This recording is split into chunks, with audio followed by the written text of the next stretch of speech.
Contoh ketika kamu punya duit, gimana memperlakukan orang yang nggak punya duit? Bayangkan kalau kamu nggak punya duit, butuh duit, gimana gitu. Nah ini konsep sodakoh itu memberikan yang terbaik, memilih dari yang terbaik. Jadi memilih dari yang terbaik, berikan yang terbaik, nggak lihat yang jelek. Nah sementara kebiasaan kita sekarang ini bongkar lemari, cari yang jelek. Ini. Kalau saya terang-terangan sama teman-teman saya, ini semua sampah saya. Nah arep mbok nggo karepmu, mbok gopel ya karepmu ki sampah. Ini bukan hadiah. Tanya sama teman-teman saya. Saya kalau mau ngurangi sarung gitu ya, kalau ngasih teman-teman saya sarung baru. Ya sarung baru. Tapi kalau mau buang sampah, kadang udah saya buang diambil sama Ustaz Iis. Diambil sama Edwin gitu kan ya. Daripada dibuang di sampah lebih baik saya pakai kan begitu. Tapi saya nggak pernah bilang itu sodako atau itu hadiah, buangan sampah. Tapi mbok nggo sak karepmu. Karena saya menganggap ini sampah itu. Ini bukan sesuatu yang layak untuk saya hadiahkan. Paham ya? Jadi kalau saya mau hadiahkan ya sesuatu yang baru, yang bagus. Nah kecuali kalau itu benda bertuah. Nah lain. Kalau benda bertuah itu kan beda ya.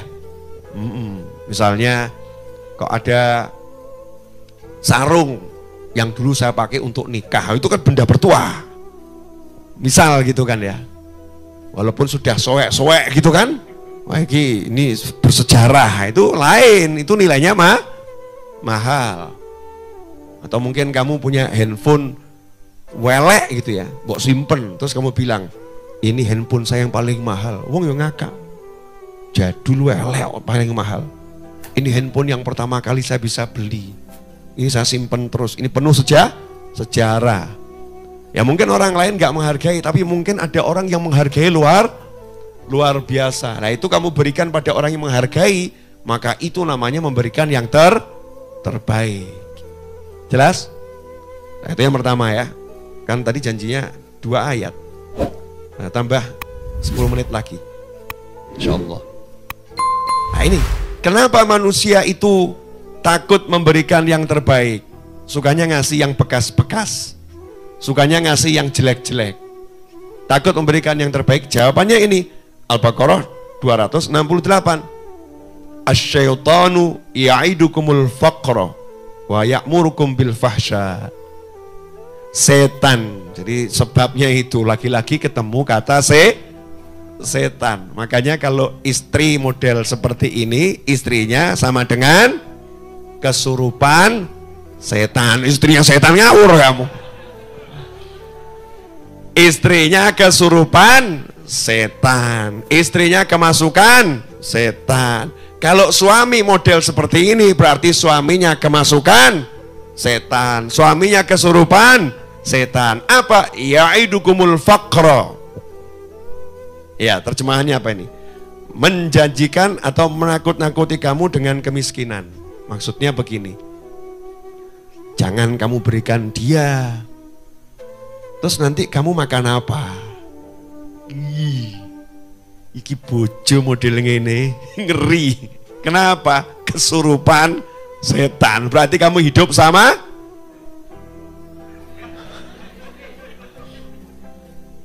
ngeri. Ngeri. Kamu jangan berikan motormu kepada adikmu. Wah. Terus nanti kamu pakai apa? Padahal nih istri paham betul, suaminya ya masih bisa beli motor. Ya. Atau istri punya motor miliknya sendiri.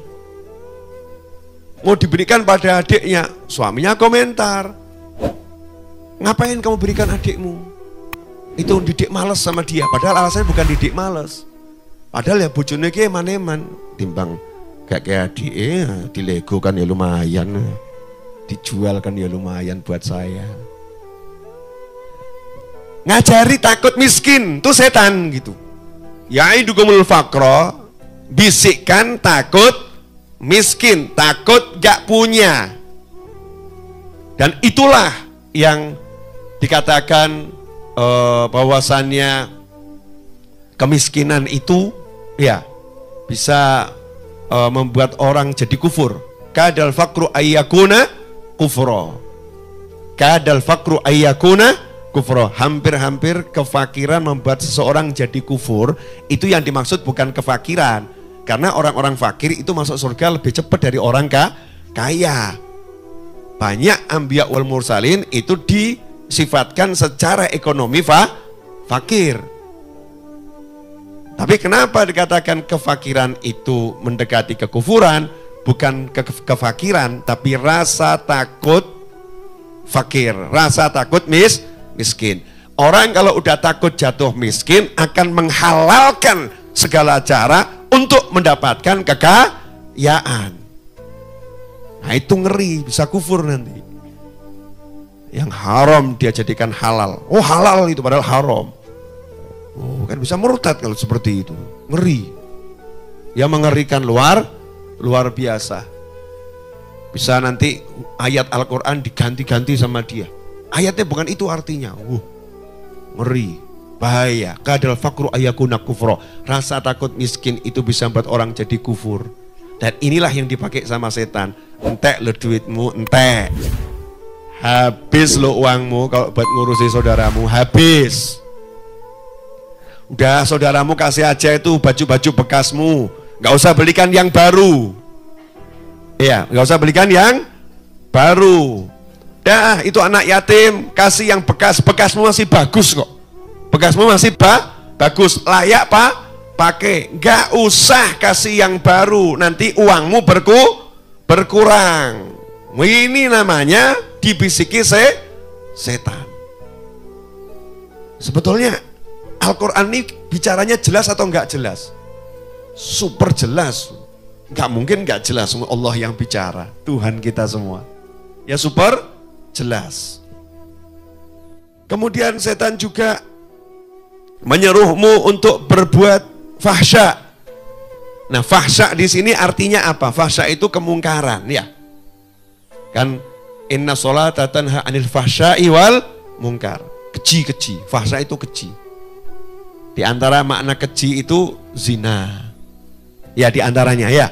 Tapi di ayat ini makna keji yang paling sesuai menurut ahli tafsir adalah al-bukhul. Kepelitan, kebakhilan.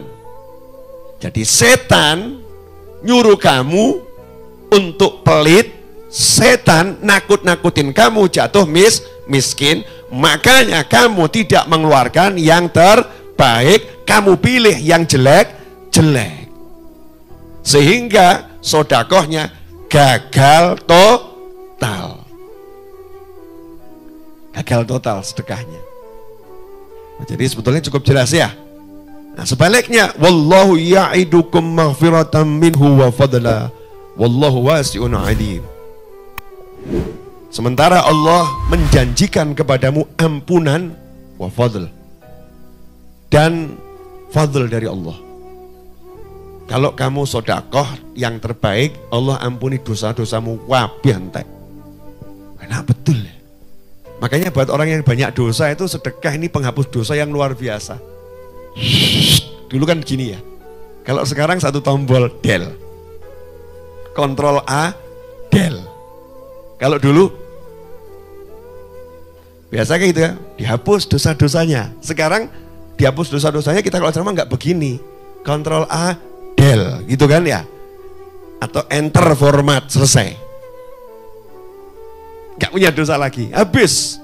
Satu sedekah bisa menghapuskan semua dosa. Janjinya Allah nih. Wasari'u ila maghfiratin min rabbikum sampai akhir ayat. Itu nanti ayatnya juga kaitannya dengan sedekah. Ampunan.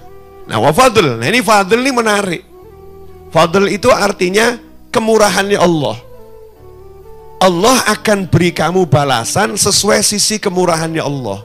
Lomonya Gusti Allah, maha pemurahnya Allah. Ada orang ngasih saya roti, saya ini lomo, sugih lomo, misal begitu ya, insya Allah kabul gitu ya.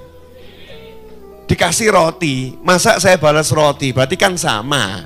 Dikasih roti kok balasnya roti, itu sama. Gak mungkin Allah sama dengan makhluk. Kalau kamu mengasih roti, Allah balas kamu sesuai kekayaannya Allah. Lebih itu. Makanya nggak ada ukuran tuh, nggak ada. Ukuran tuh hanya untuk ngiming-ngimingi gitu aslinya. Sebetulnya balasannya Masya Allah. Pol-polan Allah ngasihnya. Fadl itu selalu sifatnya memberi tidak sesuai usaha. Karyawan kerja dari Senin sampai Jumat, gajinya seharusnya selama 5 hari itu 500.000 misal begitu ya, 1 hari 100.000. Tapi juragannya ini dermawan, hari Jumat mau pulang dikasih gajinya 10 juta. Yang lain ngamuk, kenapa dia dikasih 10 juta sementara saya cuma 500.000? Jawabannya juragannya, duit saya. Kamu kok protes? Kamu kan 500.000 saya bayar. Saya pengen ngasih dia 10 juta kan suka-suka saya. Saya lagi suka sama dia kok. Saya lagi suka sama dia. Ini orang yang sedekah dengan baik tadi, Allah akan begitu. Aku lagi suka sama dia. Jadi Allah ngasihnya tidak sesuai usahanya. Usahanya sedikit, dikasih Allah sesuai kemurahannya Allah. Itu namanya fadl. Ini rahasia ya, jangan kamu share. Nanti banyak yang cepat sugih itu. Wallahu wasi'un alim, dan Allah maha luas, Allah maha mengetahui. Nah, ayat yang sebelumnya yang 267 ditutup, wa'lamu annallaha ghaniyun hamid. Ketahuilah Allah itu maha kaya. Maksudnya Allah gak butuh sedekahmu. Allah gak butuh sedekahmu. Jadi jangan sok. Kamu ngasih yang terbaik pun ya, Allah nggak butuh sedekahmu. Nah kamu tuh kalau ngasih tuh ngasihnya ke Allah.